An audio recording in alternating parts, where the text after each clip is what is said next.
Greetings, my friend. Welcome to the Secret Shop. Hello, and welcome back to the Secret Shop podcast. I'm your host, Cymen, and with me as always is Kiwi. How are you doing? I'm great. How are you? Glad to be back, as usual. I'm doing great. Thank you so much. How about you, Anga? I'm doing fantastic. How are you doing? Still good, but thanks that you both asked me. That's always so nice of you. I'm just loving Moon Days, guys. I just love that everything's moving again and we get news every single week. I love that. I really do. Can you believe this is number 6 already? Is it? 6 Mondays in a row? Yeah. Yeah, it is. And we have been recording consistently every week. So there's always this little disconnect between us and our listeners, but fear not, we're going to be back on schedule and synchronized so you get content from us consistently every week. Look forward to that, please. So, the heroes we need. They're going into how they are rethinking their design on heroes. So, let's get into it. They're saying that the heroes were considered a strength of Artifact 1.0, but a lot of people still considered them a missed opportunity because they could have been so much more, right? What was your guys' opinion on how heroes were designed in the past? Anga, any thoughts? I actually really liked a lot of the heroes, but I agree, some of the signature cards kind of became useless, like, for example, with Rix, you don't want to have 3 of his cards on your hand super early. But at the same time, I think it kind of worked as a way to balance them. So, yeah, I don't know. But I never really had any complaints about how heroes were designed. I also didn't have anything against it. And I had seen that was a common complaint among people. And it kind of didn't really sink in until I actually played Runeterra, and it was a lot more exciting to play heroes. I don't think that much is quite necessary, but I like the idea that they're planning to make them more complex and they're not scared of that. I was concerned that Artifact 2 might have made the game too simplistic, and that was a concern. So this is exciting. Yeah. Yeah. In the past, they had this 3-way of balancing heroes, right? There was the body, the ability, and the signature card. But the problem is that with heroes with like a big beefy body, usually the signature card was super weak, or they didn't have an ability at all, which just made them less interesting, less versatile, and less fun. So they're changing all that. Instead, they're basically saying that every hero will now have an ability. They're rethinking their signature cards a little bit because they want signature cards to be more synergetic with their own heroes, basically. That was also a complaint in the past that we've heard from a couple people. I think it was Noxious or something in the past who said that when you can cast a hero's signature with another hero, doesn't feel right. So now they just want like a built-in synergy a little bit. Yes, that was Kiwi. a common complaint among Dota players, which is not the largest demographic of Artifact. True.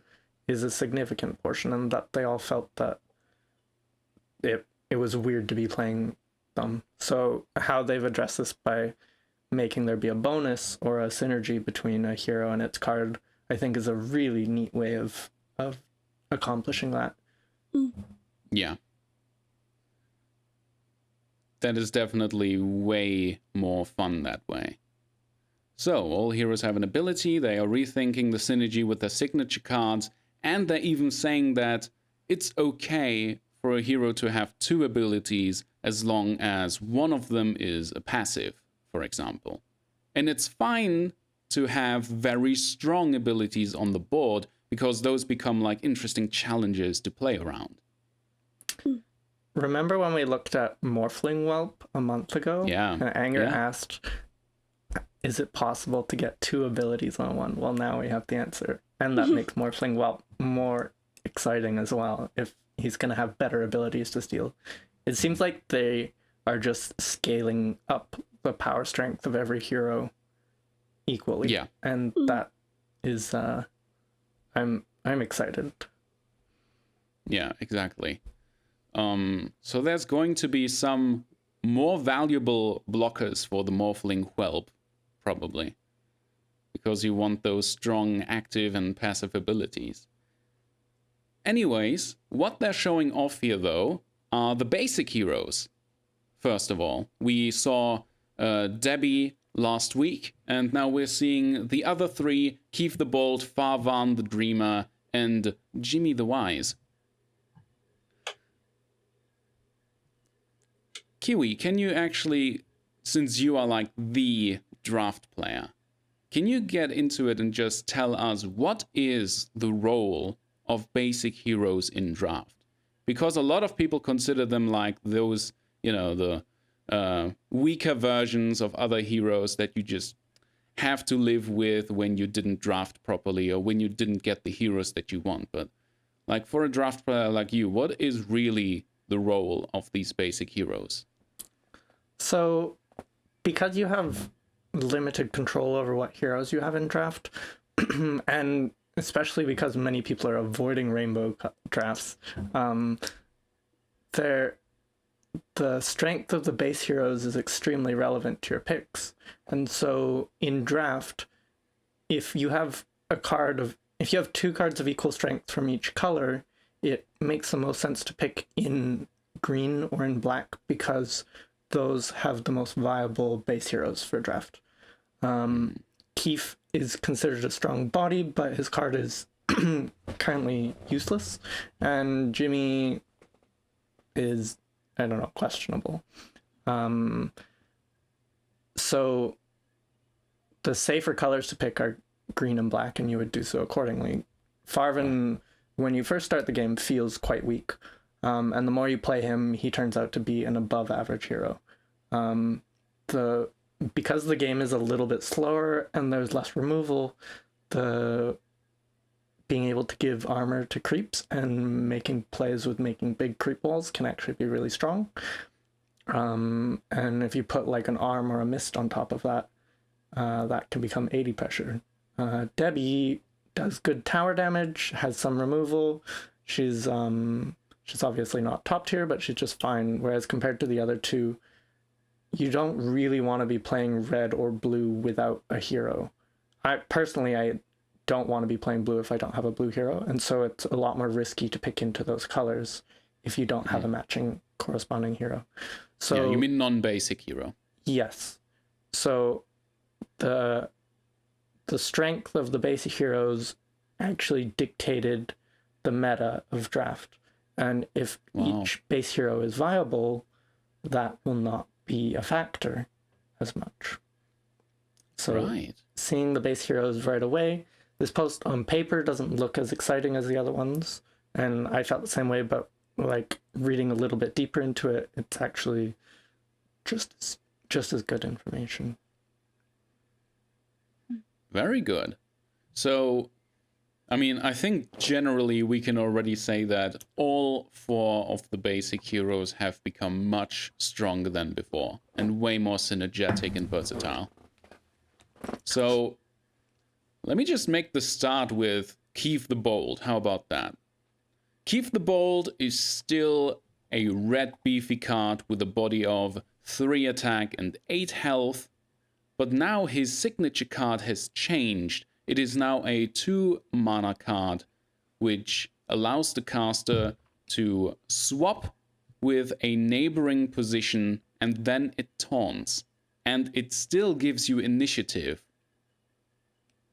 That seems pretty strong for 2 mana, especially considering his active ability, which you can activate every 3 rounds for 1 mana. Each unit pointing at Keefe the Bold battles itself. Stop hitting yourself. Stop hitting yourself. So we can already see the huge synergy between Keefe's big body, his signature card, which taunts, and then his active ability, which makes those cards hit themselves. Anger, any reactions to this one? Like, this seems strong, right? I don't know. Or I is it think just me? I think it kind of looks the weakest of the basic heroes. Because he doesn't really... I don't know, you could potentially, with Stop Hitting Yourself, like, be killing a lot of units, but now, since the mana pool is shared, I don't really want to use 2 mana to swap, like, to Cunning Plan, I don't know, and... I don't know, maybe I'm looking at it wrong, but I think it's like Bristleback. It's big and beefy, but doesn't really do much. Right. Personally, I think we're just still underestimating how much the stats in the game have changed and just how beefy he is compared to everyone else. Yeah, but look at Tidehunter. Because everyone's... Tidehunter is big and beefy, but you only use him for a signature card. But everyone's health has reduced. We haven't seen Tidehunter. We don't... Yeah, but I mean, being super big and beefy isn't necessarily going to be worth it if the rest is shit. Because Tidehunter has the highest health in the game, but... Like... Yeah. It doesn't matter if the rest is shit. Interestingly, they're saying that his health is currently probably too high and might be nerfed before the release. Yeah, that was surprising to me. I don't know. People keep talking about how strong something looks in relation to 1.0 version of cards. Yeah. And that frustrates me a bit because we haven't seen enough of the collection to know what an average strength is. These are the base heroes. This should be the average strength of stuff. And so, yes, it can look strong or weak in relation to what we know, but we still don't know enough. Yeah, but I mean, in Artifact 2.0 with the shared mana pool, that's like in Artifact 1, I think this would look better than it does in Artifact 2. Yeah, we don't know the scale of the game yet either, right? Yeah. We don't know if games are going to be 8 turns or 18, right? The mana could not be as relevant as we imagine it is. I don't know. I'm trying to just compare cards to other cards we've seen of the expansion, and this will get easier every week. But it's still a little difficult to gauge strength of cards at the moment. Yeah. Right. I try and focus more on the utility. So Reckless Charge is really interesting because, for one, it has phenomenal synergy with Stop Hitting Yourself. Imagine that on a black hero, or if there's a creep in front of you, or on 2 black heroes, then it's like a friendly fire. This is going to be really annoying, and we're going to see how it matches up against Farvhan in a sec. But also giving initiative, having cards that you can use for multiple different purposes can be really good. His 3 attack seems kind of low to me, but if you're killing the creep in front of you for free every turn, then maybe 3 is enough. I don't know. Right. To me, it just like, even Reckless Charge without Stop Hitting Yourself, you can turn Keefe the Bolt into like this massive meat shield. But with Stop Hitting Yourself, like, because it says they battle themselves, it's not like Axe's signature cards back in the day where he would battle them. Like, they basically kill themselves. He doesn't even sacrifice health for it. For sure. So any unit that has more attack than it has health left is just going to kill itself. And if you can do this every 3 turns, like, that might be a few times per game. I think that's going to be a lot more annoying than it looks, and I expect it will get adjusted. Not the whole thing, but maybe the body will be adjusted, as they mentioned. But as they said, it's fine for abilities to be strong, as long as you get the ability to play around them. Yeah. So, Farvhan the Dreamer, would you like to talk about this one, Kiwi? Yeah, so this one's difficult to assess. So first of all, his aura is you get +1 attack for each ally in lane. Farvhan no longer... I actually misread that in the beginning. So I that's thought why he was I still clarified it. Yeah, because I thought he was still buffing people, but nah, he's the one who gets buffed. yeah, so I think everybody or many people misread this one initially, which is why I pointed it out. He doesn't give armor to his allies anymore. However, Prowler Vanguard has been significantly buffed, and they go on to say that the Prowler Vanguard seems to be too expensive and might even go down to 3 mana. And so we're seeing this consistent theme of that they're really changing the mana cost of the cheaper cards on the low end and scaling it completely differently. Putting a Vanguard in a lane, you're very easily going to overwhelm the lane and have 4 or 5 bodies in a lane. And so next thing you know, Farvhan has 7 attack. Not very nice against Keefe, but pretty strong in other situations. Yeah. I don't know. This looks really great and is exciting for green players. We'll see how it works out in practice, but Prowler Vanguard looks phenomenal. Yeah. And they're already talking about the creep imbalance that you can create with that, because creeps are currently just 1/1s. So just that 1 point of armor is going to make a big difference in the lane. The fact that creeps are deployed consistently as well, and so there isn't a luck factor of did you get 2 creeps into a lane twice and then play Arm the Rebellion and just losing to stuff like that is going to be really nice. But also, because you know exactly where your creeps are going to be, strategies that rely on building creep armies will be a lot more consistent and hopefully more viable. You can actually plan around stuff now. Wonderful. Planning around the creep deploys. Isn't that nice? Making decisions that don't depend on luck feels good. Amazing. Anger, would you like to talk about our boy Jimmy?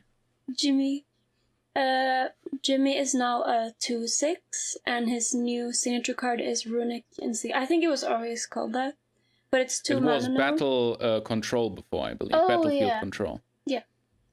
It's 2 mana now. It refreshes all the cooldowns on one of your units. And his active ability is Wisdom of the Elders. It's an active every 4 turns for 1 mana, where you draw a card, and it's the same as Lions, that it reduces the cooldown by 1 for each time you use it. Yeah. So, I don't know. I don't think it looks as good as Farvhan, but I think it looks better than Keefe. But that's just my impression. You were right, by the way, Kiwi. It seems that they actually scrapped the quicken keyword that they had used for Lion before. The whole cooldown reduction per use. Do you think they're gonna come up with a new word before they release it, or is this the wording that they're gonna stick with? Because it's a little bit wordy. Yeah. I think it's fine. Just every time you use it, reduce cooldown by 1. It's not that complicated. I don't think that really requires a keyword. Fair. Right. I think it's cool that, like, this means that you can basically refresh his cooldown before you even used it once, right? You can now refresh abilities before they are off cooldown for the first time. Oh my goodness. Right? So you can have round 1 Ravage. So you would, but you could also use it on himself to speed up the draw. So if you put it down to 3 on turn 1, and then it's wow. Okay. Yeah. Had not considered that. So again, various uses. That was what they said. They're trying to make each of the signature cards not situational, because otherwise you end up with heroes like Lion, where the hero might be viable, but because his signature card is currently so situational, he just doesn't see play in any deck other than the Salamene Steam Cannon one. I hope my boy Lion gets some buffs. Well, just giving him a card that isn't situational is a buff, right? Yeah. So, econ players are looking at this and thinking about how they can refresh their horns. Yeah. Or, well, as I said in the blurb, it looks like they've been doing lots of in-house play, or just playtesting in general. Yeah. And so they talk about Marana leaping in and leaping out, and hard to gauge how good that actually is. But it's fun. With the It's reduced just fun. I think it's more than just fun though, because with the reduced tower health and the game duration being different, adding 4 tower damage for free or for 2 mana is, although 2 mana is maybe, it's hard to gauge how important 2 mana is, right? Just like the versatility of this, not just refreshing abilities early or just for a second time in the same round, right? You also refresh items, and that could be very powerful. Like you could save a whole lane by just doubling up your Shiva's guard. Nobody's got any damage. Yeah, or like a sniper headshot early. The being able to use it early or later, and the card being strong in both states is really interesting. Yeah. You could use it for an early gold advantage. You can use it on yourself for early draw advantage. It's cool. I could see it being in many decks. It just messes with the cooldown timing so much, because you can just do that like from round 1 forward. The other thing is it'll change pacing of games. Like, take for instance the current matchup against mono red. The turn that your Tide ravages is like a big turning point in games. And if this is maybe not a very good example because Jimmy probably won't be in mono red, but if you've ravaged it on a different turn and your ravages aren't lined up or things like that, like I'm interested to see what people come up with Jimmy. I think it's gonna be some really creative lists that we see that include him. Yeah. Especially because he's been like a meme for the last year. And so Oh boy. Like, because he's not great. He's pretty bad, but his art is good, and you know, he's our boy. So and now he's just jobbing in Dota Underlords, just being a creep. Yeah. That's being bashed as a puzzle every time. Oh man. Kiwi, I believe you wanted to go back and talk a little bit about Debbi as well, correct? All right. So now that we've seen all the base heroes, we can say which one we think is the weakest. So you said you think Keefe is the weakest anchor? Yeah. And what do you think, Cymen? Let me think, actually, because like now we talked so much about let me think, because I feel like, or actually maybe Debbi is actually the worst out of the 4 of them. Out of the 4. I'm thinking Debbi maybe. Exactly. So when we go back and look through all of them, it seems apparent that Debbi is a lot weaker than the others. I'll just scroll down and find her. So Feeble like is an interesting mechanic, and she sounds like she's okay, but -1 armor on a tower is 1 damage per turn, which doesn't sound so significant. And so when it seems like Debbi is quite obviously much weaker, whereas she seems to be very similar to her current version, I went back and thought about it some more, and so here we go. When we look at Debbi, her stats are pretty mediocre. Her card has some synergy late game with like having a Thunder Chad hit a tower, and her scrapper ability seems fairly mediocre. But if you're changing the timing of the game, if she's gonna hit the tower 10 times in a game rather than a game going to 8 turns, it's gonna be a lot different. Her having a weaker body can be an advantage, because then she'll die to somebody deploying in front of her, and then she can deploy and hit tower again. And so by the time she's hit the tower 3 times, she has 3 armor. And this impact is going to stack up. Similar to how current Debbi having 1 hitting a tower will, in the long term, threaten an ancient in draft. It's going to be similar. And so... Right. I think this just indicates that the game timing is going to be very different, and we've seen multiple indications leading to this, and so I think games are going to end up being mana 18 or something before they end. Oh, really? Right. That's my prediction, but we'll see. I actually thought about Debbi a little bit as well, and especially about the negative armor on towers. We do not know 100% how negative armor works, but at the very least, it's 1 extra damage every time it is attacked. Not every time it is attacked. It should be... Well, it should work the same way first as current armor. 1 instance per turn. Yeah. And that can stack up as well over time. Like, a tower might just get stacked up negative armor, and then you get like a fairly weak unit attacking it for a pretty hefty amount of damage.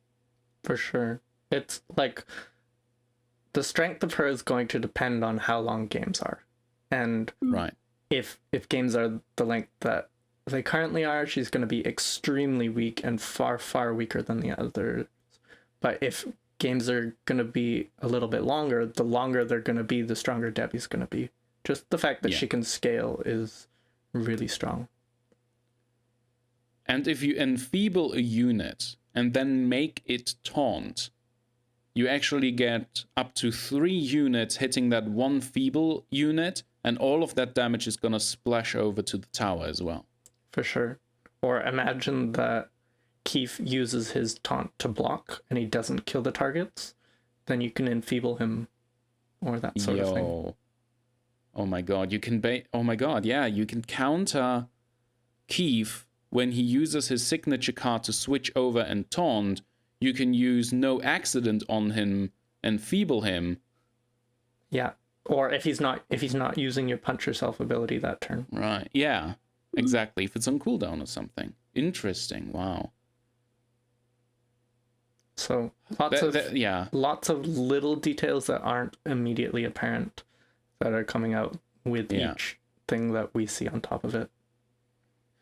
So instead of talking about which is the weakest, which is your favorite so far, guys? Anger, which is your favorite? I really like Jamoy, I think, or Jimmy. I really like that his signature card. There's so much different things you can do with it. Yeah, really breaks open the game. I don't know, like, I really like green decks, and I really like Farvhan. I believe he's my most played hero because of how much draft I've played and how much I play green. But honestly, I'm gonna have to go with Keefe on this. For one, it's still the old art, but I hadn't inspected the art on his signature so much, and it's just him punching Centaur's face in with a bunch of arrows in him, and like, how cool is that? I think I really, really like his card synergy with his ability, and I think there's going to be a lot of ways to manipulate opponents with that. And I also think having a signature card that provides quick is going to be useful, just as Tide is included in mono red, half for his signature card. And we see people that move away from him putting in the 1 mana initiative cards. Yeah. But that will take more time to know how strong and quick is. Even though we said that Debbi is most likely one of the weaker ones, I am a filthy, filthy black player.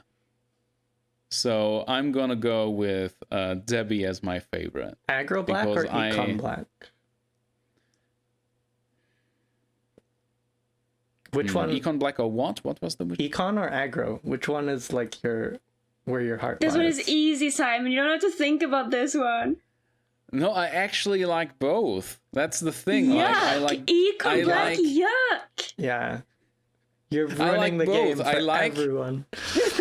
I like making that strong start and just flattening towers, because those games never finish. They always give up first. And that is where the salt is. That is where I get my nutrition from, you see.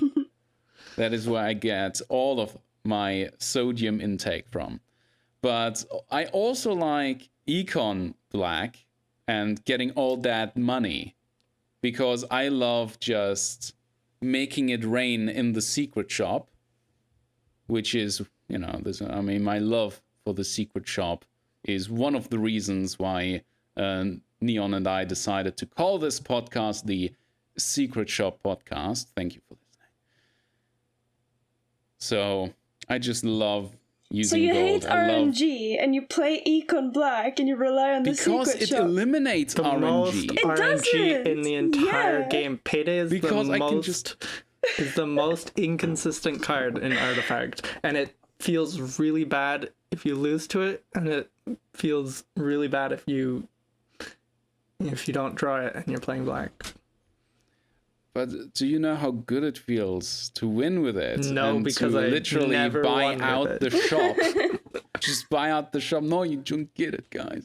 Don't get it. It's a principle at this point. I refuse. Right. So sometimes I don't play for the win. Sometimes I play for other people's rage. This is what Dota has done to me. This is just the person that I've turned into thanks to Dota. Fair. This is I what can happened. relate to. I think we can all relate to that. Anger's literally Yeah. named after her experience in Dota. Exactly. So let's move on. There's actually more. Like, even beyond the heroes, they are once again stroking our egos by referring once again to our feedback, which is just so high quality, guys. Believe us. Like, keep sending us that feedback. We just love it. We put it on the fridge at Valve. All the emails that you send us. You guys are doing such a good job with your feedback. Don't stop. So, they are actually introducing the fact that they have 4 new heroes lined up, and they are looking to design that, but they want us to decide which one goes into the beta first. Do you think? Huskar. Do you think this is a bait and they're gonna put all 4 of them in, and they're just like trying to get us to put all of our voting memes on Reddit? I mean, like, that is what I assume. But yeah, it might just be one, but they don't want anybody to, like, they don't want anybody to be salty. Like, because there's always somebody who takes these kind of competitions too seriously, and then there's gonna be the posts on Reddit, I'm not gonna play this game because all of you You're people speaking like- voted for... You're speaking like Snapfire. you're above that. Do you think we're No, gonna I'm get not. through this discussion without being at each other's throats? What are you talking about? There is only one choice here. Yeah. talking Yeah, about? and it's Huskar. No, it's Aunt Crispy Cookies. What is Arc Warden? Oh my Nobody goodness. picks Yeah. I saw that. Arc The Warden is German... cancer. Stay out of my game. I Arc Warden, know. you play Underlords. You know how much he ruins games. They spent 6 years balancing him. We don't want them to waste all of their energy just balancing one stupid broken hero. But I want it, though. I want Arc Warden, though. How did none of us say Nyx? We know Nyx is gonna win because I know, right? you know. Like, all the Nyx memes are coming out. My favorite Oh, by is... the way, speaking of Nyx, did you notice that the color has changed from black to purple? it looks kind of white, purplish, but I think that's just because a black door would not do well against this background. Okay, I'm gonna I think. ruin this art for all of you. For Oh, everybody. boy. Are you ready? Yeah. How much does it bother you that Huskar's shadow is purple? A lot. my I've been thinking God. about that a lot. Ruined! It's ruined. It was nice art and it's not nice anymore. Get me out. Yeah. You actually ruined it. I'm Like, sorry, legit. but like if You I have fucked to this. suffer, you all have to suffer. Oh my god. Oh my god. I hate this now. Okay, so moving on. If we're approaching the vote from a sensible position, which we're not, but if we were, Huskar has 3 abilities and everybody else has 2. And so, in theory, we should pick Huskar. But who likes Huskar? Like, Wait, what do you mean 3? he has an active, a passive, and a signature. None of the others have a passive. But also, he's Huskar. Ugh. Yeah, which is great. What are you trying to insinuate? That, I don't know. He's not Actually, exciting. at least he looks better. Ever since they reworked him, he looks better. At least he always had He's got that the like wrong super, color shadow. You can't super vote for goofy him. wide mouth. Like, Yeah, I really like his new design in Dota. yeah. I feel like all of these heroes are pretty cancer to play against in Dota. I do love what you mentioned about Und Knistercookie. Because that's like coming from the German translation of her name, which is something they do for some reason. Like that's actually something that a lot of Russians and Chinese have been criticizing a lot. They translate hero names and sometimes they make no sense. At least Tante Knisterkeks, which is the original pronunciation, thank you very much, is at least one of those volunteer translators put some effort into it, because Keks is cookie and Knister is like, you know, the sound that fire would make. But like, I still don't want them to translate names. That's just awkward. They said in like the second the second post that they're going to be working on that, so that's nice. But Exactly. she'll always be Aunt Crispy Cookies to me now. I do wonder if they'll one day do an Agnum's item that you can equip on heroes and it just unlocks another ability on every hero card. They'll have to do it. It'll have to be there at some point. They'll have to do it sometime, even if that is all that the update is, right? The Agnum's update. Should we go through these abilities and talk about what they look like in Artifact? You should go first, Anger. In your Huskar. So I think especially Berserker's Blood is interesting. So, because Berserker's Blood, I haven't played Huskar in a while, but it used to give him attack speed depending on how low his health was. Is it the same now? I think now it's regeneration.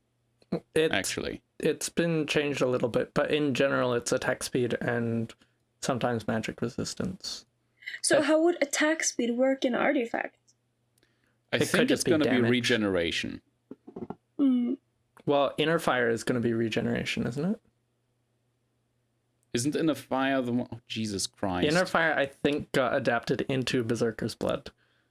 But, and so that was the healing aspect of it before. Like, they're not gonna perfectly match current Dota, I imagine. But think about 5 years ago. What did the hero look like 5 years ago? Yeah. Oh wait, you can't. Arc Warden wasn't in Dota 2. Ooh. No, but Inner Fire, at least currently, is the one that pushes people away and disarms them. Wasn't it renamed? Was it renamed? No, that Inner Fire is the one that disarms people and pushes them away. Berserker's Blood currently gives him a health regen bonus. And an attack speed bonus. Life Break is still his ult, right? Yeah. I just assumed that they had renamed his first ability, but I was wrong. But Life Break's still the same. He jumps upon someone and their health gets pretty much cut in half. I feel like any of his abilities are going to synergize really well with red heroes. And if mono red is a list, I expect Huskar would be in it. So Life Break would be like cross lane jumping probably, and damage. Berserker's Blood could either be damage or healing, and Inner Fire could be a disarm, could be a nuke. Something like that.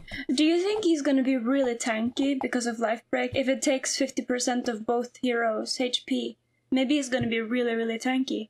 Might be. But if not, maybe like you'll be able to cast it with other heroes, right? And maybe Berserker's Blood gives him more regeneration depending on how low his health is. Yeah, Mhm. Or or it something. gives him more Oh. attack based on how low his health is. Lower It's definitely gonna have something, yeah. life break with regen makes a lot of sense, Anger, because if you're life breaking and say you're losing a lot of your health and you're low health but you have regen, would require somebody to have removal to Yeah. get through the regen.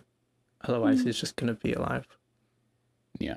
So, assuming what we are trying to guess is correct, he would be able to jump at someone using life break, which will hurt himself and the target. It would give him regeneration or maybe even more attack, which will basically ensure an elimination of that blocking hero next combat if Huskar makes it to combat. The other thing is other red heroes would be able to use life break, but they wouldn't get the regeneration synergy, and so it would make more sense for it to be on him. Yeah. I mean, that's what they've been saying, right? They want it to be usable on other heroes, but still have that little bit of extra synergy when you use it on the hero that it's coming from. For sure. Okay, so Grandma, Mortimer's her dragon toad, and he spits out these big poison fireballs. And so they're for sure going to be cross lane. They'll be big pools, so they probably do like a small amount of damage and maybe damage to within an AoE, I would say 2 or 3, I would imagine. Cookie is you feed it to your allies, and it's kind of like toss, but not as far. It just moves in a direction, so it might be like bounce a unit 2 to 4 squares over or something, and when it lands it stuns. A talent upgrades it so it actually heals. They heal when they eat the cookie as well, and it does some damage. So that sounds really interesting. It's kind of like a leap you can use it on your creeps, or you can use it on your heroes, and I imagine potentially cross lane ability, but likely just one lane or a few squares. Yeah. I think she'd be really cool. I don't know about her being a green hero, but we'll see. Right. So, Arc Warden, which in terms of lore is a very important hero, actually, because he is actually basically an ancient. Like, he came from the same split of the primordial mind, and he's also the one who locked the ancients into the Mad Moon, but enough of that. He is meant to be a blue hero, and his active ability is going to be Tempest Double, and his signature card is Spark Wraith. I assume that the Tempest Double will be able to, I think it will double up on his items as well. That is usually the gimmick with him. I don't think that he's just going to be another Meepo, basically. I think that this is going to be about items. It's a clone that can use items, and a clone is just like a stronger illusion. And can use spells, actually. Although... no spells here. I don't want to imagine if his spell is make a copy of himself, maybe it'll put it on cooldown, but the new one will still also be able to make a copy of itself if it's alive in, say, 3 turns. Oh my god. This That's is the actually cancer a very that I good don't point. want anything to do with. Keep it out of my game. Ooh, yeah. I need that degeneracy. And then you add Jimmy in there, and you make the Tempest Double refresh it, and next baby. thing you know, you've got a whole army of Arc Wardens that can also use their items. Imagine like a musket on there, or something obnoxious. The cancer spreads. Oof. And then there's his signature card, which is Spark Wraith. This is interesting because Spark Wraith in Dota is kind of like a mine. Like, you place it somewhere, and if a hero walks into the AoE, it basically follows them, and then it damages them, and I believe it purges them as well or something. It also gives vision, and it's stackable. Yeah. Which are both interesting traits. Yeah. As a card, I assume that it's going to be a creep? I would think it more like a trap, or... Right, exactly. Like, I feel like... Mines. Yeah, like, that's actually something people pointed out, that the limited and fixed deploy spots enable. There could be like a more synergetic mine mechanic, which could enable techies. Please no. Techies will but be also here, the don't spark you worry. Yeah, but also the spark rate. Like, you could basically, like, it enables trap cards, right? You could place something on an open enemy spot, or maybe on an open spot of yours, and they don't know where you put it. And then depending on where they put something, it might activate. So perhaps Spark Wraith is something that you can place on an empty thing, on an empty deploy spot without being seen, and then it only activates whenever... That would be so cool. Right? But it makes a lot of sense, and you could really get into mind games of manipulating people where they would do their deploys. And if you're making copies of it, each one... Oh no, the Spark Wraith would be a spell, I guess. Yeah. I was going to say you could end up with a whole bunch of them on one spot, but unlikely. No, but it's either going to be a spell like a trap, or it would be like a creep of some kind. But I assume that it would trigger on distance to another enemy. So if someone gets played in the blocking spot or as an enemy neighbor, it would activate and deal damage, maybe disarm or do something else. So I hope that this would enable some new kind of trap mechanic. I would love that. If not, I just want to be able to say, you just activated my trap card. I just need this. Come on, it's a card game. We need this. We need there to be trap cards. That's the whole reason Hearthstone became popular. Just because people could play secrets and say, you just activated my trap card. That's what people want. That's what I want. Anyways. Nix is all there is. Go ahead. Talk What do you about mean, go Nix. ahead? Does he need an introduction? True. Do you think we're going to see Invis potentially? I don't know. Like, invisibility is essentially just the same as, say, flying or elusive. They're all very similar mechanics. Are we going to get that in Artifact? But what if it's actually invisible? That's the thing, because usually in card games it just says they're invisible, but you can see them. It just means you can't attack them. But what if there's actually units that are literally invisible? You don't know in which spot they are, but they still deal damage every time. And you would only know where they are by, oh shit, they just destroyed that. Creep, I guess the invisible unit is there. Or, oh crap, it just hit my tower. It must be in this spot, because that's the only non-blocked spot. Because there's so few spots, I feel like it may not be super useful if you can easily deduce where it is after one turn. Right. I think Vendetta will just end up being more of a mobility thing. It would still, it would still make them untargetable. But... Untargetable invis, okay. Maybe. Interesting to see. Carapace is really cool because, I don't know, maybe you can do things with like Cunning Plan or somehow with Keefe's spell or something and use Carapace. Or just being able to reflect. If you could reflect abilities as well, would get a lot more interesting. So I guess it would be something like you would prep it, basically. You would activate it, and then he's like protected against the next thing. Maybe. So if combat triggers, he would reflect that damage. If they play a card on him, he would reflect that damage. Most things usually last for one turn, but maybe it's a maybe it's a 1 mana thing. I don't know. It's hard to...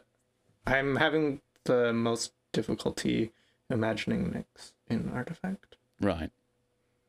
Anger, do you think that Vendetta will also be a movement ability? Yeah, Because I don't that's know. usually the deal. Maybe something that it moves and then what does it do again? Breaks? Isn't that what it does when you hit somebody? At least in Underlords. And Dota. But I don't know. Breaking an artifact, I don't know what that would look like. Well, it would just disable passives. Potentially, it would even disable items, which, in theory, could kill stuff. Like when you do the green spell that breaks items, or if you over-equip your Stonehall Cloak if you're new, and it kills the hero, maybe it would do things like that. Where if there's a 4 health hero with a cloak, and you break it, the item is disabled for the turn, and it might end up dying. Could be interesting. Yeah. I feel like you'll probably be able to pick a spot. He would move there and maybe do like an instant attack. Like a one-sided duel. Kind of. Yeah.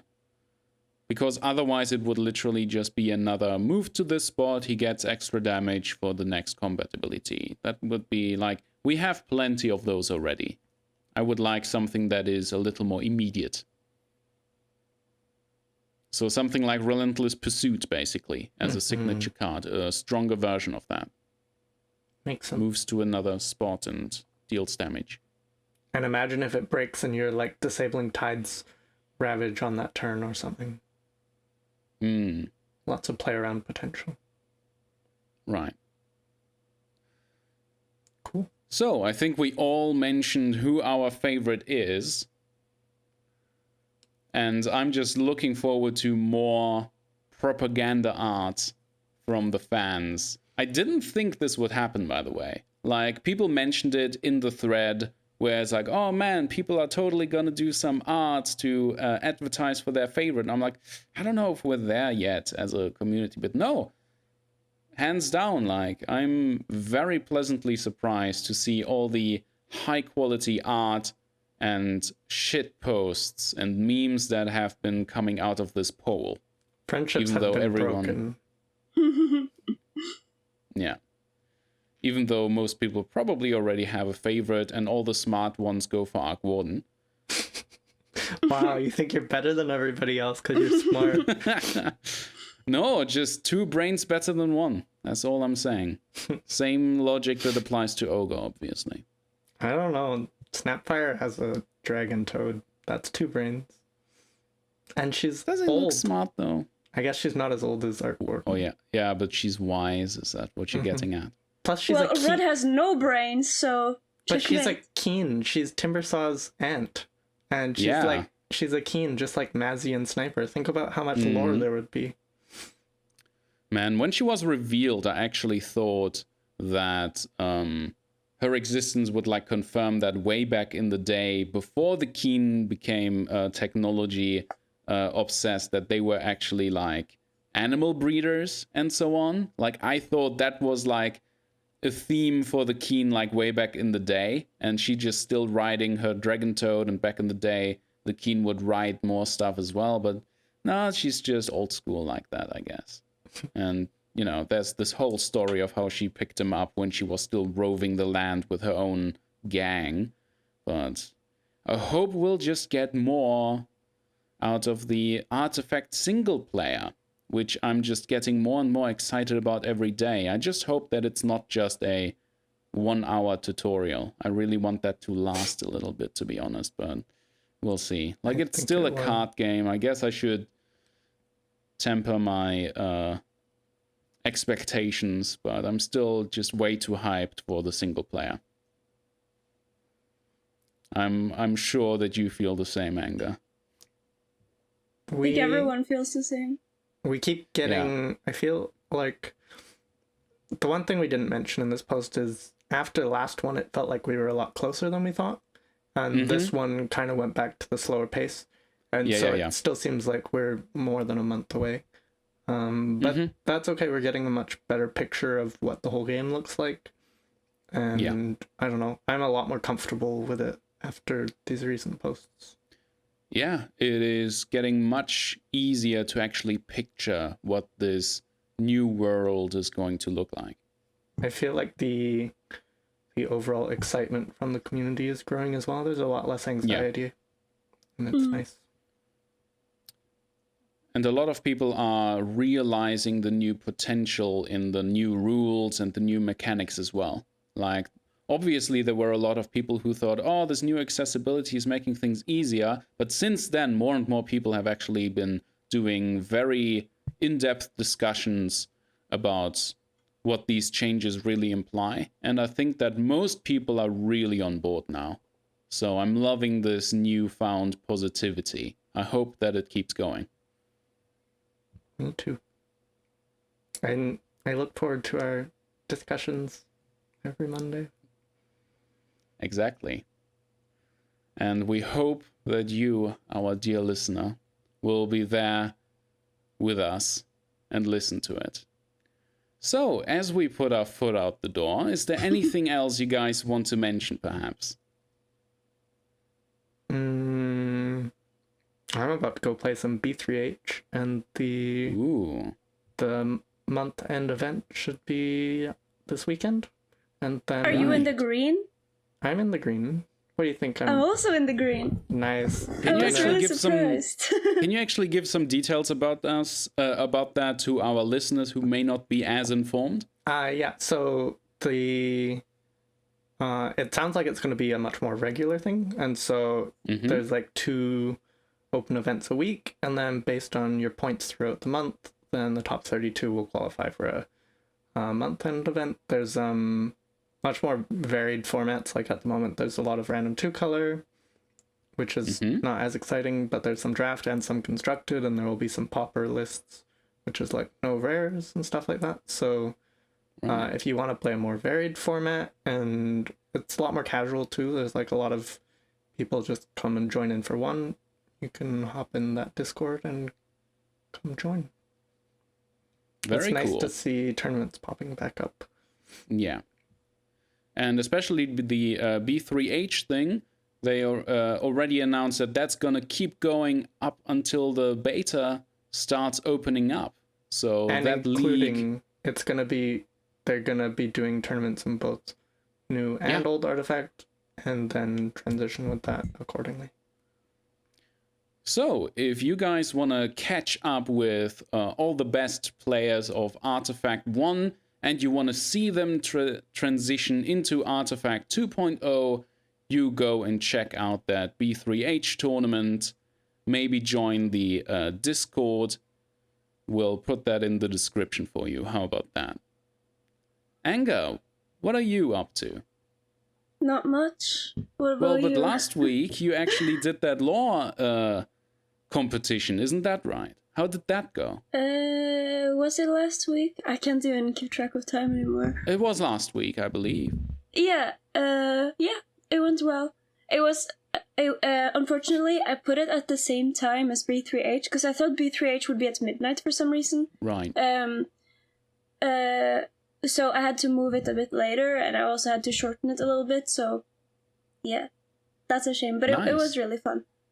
Is there a VOD of it on Twitch, or...? Yeah, and I will eventually... I've been away for a little while, but I will eventually make the VOD and put it on YouTube as well. Nice. What's your YouTube? YouTube.com/angermania. You can find all links to everything, including our website, in the description box down below. Nice. And where can people find your stream, Kiwi? Twitch/Kiwi_streaming. I've not been streaming so much at the moment, other than Artifact twice a week, but hopefully that will change in the near future.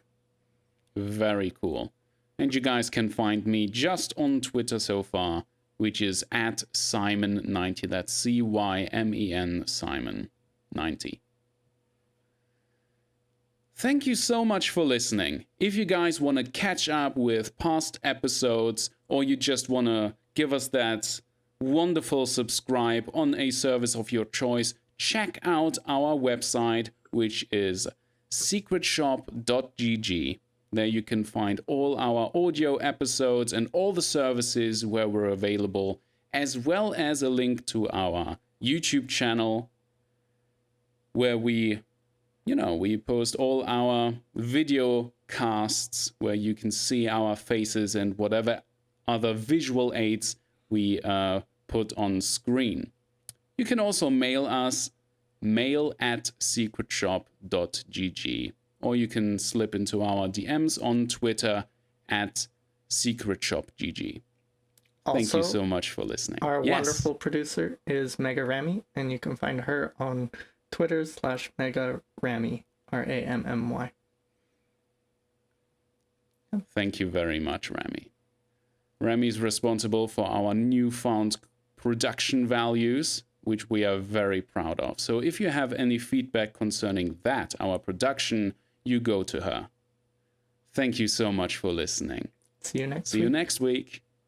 Peace. Bye. Thank you. Thank you for your business.